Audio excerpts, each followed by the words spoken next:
अस्सलामुअलैकुम नाजरीन, आप देख रहे हैं JN न्यूज़ और मैं हूं आपकी होस्ट रुबीना चौधरी। सबसे पहले नजर डालते हैं आज की अहम खबरों पर।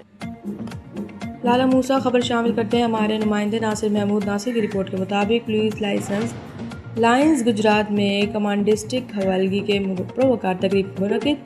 पुलिस लाइंस गुजरात में जिला पुलिस की कमांडिस्टिक हवालगी के प्रोवकार तकरीब का इनेकाद किया गया, जिसमें DPO गुजरात राना उमर फारूक ने ज़िले में नई तैनात होने वाली DPO अख्तर फारूक को कमांडिस्टिक सौंपी। तकरीब के आगाज़ पर दोनों अफसरान ने यादगार शोधाओं पर हाजिरी दी, फूल चढ़ाए और फातिहा ख्वानी की। इस मौके पर पुलिस के चाको चौबंद दस्ते ने इन्हें सलाम पेश की। तकरीब में SP इन्वेस्टिगेशन रियाज नियाज, DSPs SHOs और दीगर अफसरान ने शिरकत की। नई तैनात होने वाली DPO अख्तर फारूक अफसरान से बाकायदा तारुफ भी कराया गया।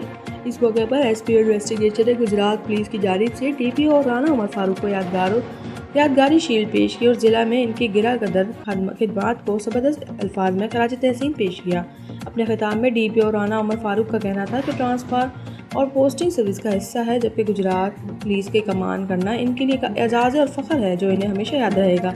तकरीब के दौरान सब गुदूश होने वाले DPO को अलविदा और नए DPO को खुशामदीद कहा गया।